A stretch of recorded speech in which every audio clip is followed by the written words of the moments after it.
Cattle markets continue their turbulent prices over the past months as prices for all classes of cattle declined 12 to 13%. This week, however, the trend is different.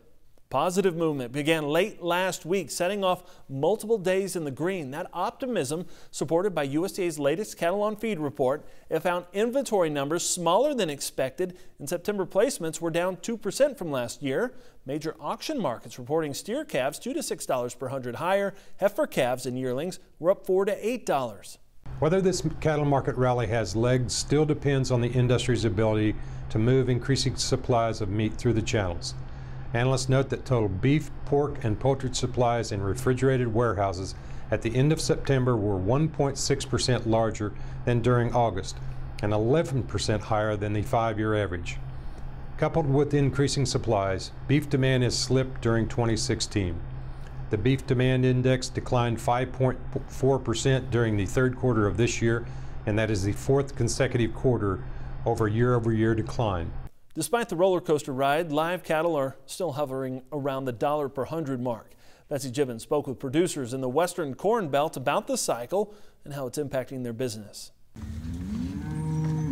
Live cattle prices have dipped lower, roughly $50 since late last year, but those prices are hovering around the $1 mark this fall. Producers who sold before the big price drop are happy they did.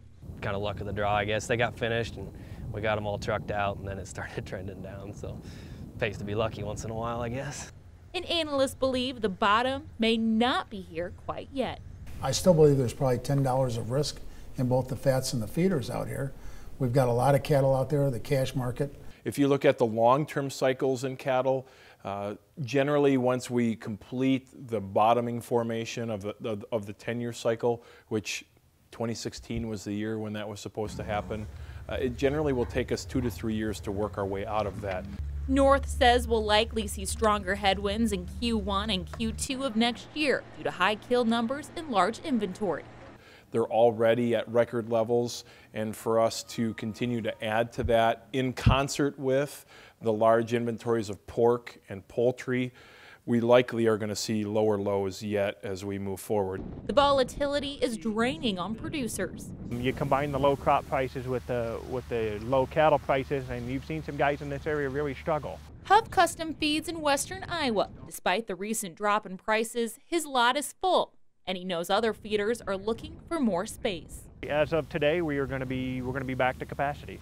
Everybody talks about the market, how bad the market is, you know, how much profit they've lost, how much money they've lost. They're still filling them right back up, at least in this area.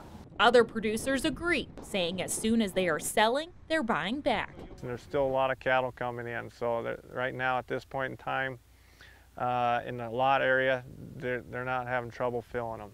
Waddle says some producers are even keeping older cows and selling younger replacement heifers for cash flow. They can make more money off the younger calves and sell those and maybe hold those older cows a few more years till the next time. Including keeping cattle on the feed bill as they wait on prices to turn. Definitely heavier weights. We brought in steers and they're around that 1,500 pounds. We hauled in the heifers yesterday and they're around that 1,400 pounds. But even at heavier weights, not everyone is feeding like before. There's a while there we were pumping them out, 1,600 pounds live. And we're kind of backing that back off to the 14s, 1450s, 1375 range. A time when producers are mindful of spending and hoping markets find a floor soon. Reporting for Ag Day, I'm Betsy Gibbons.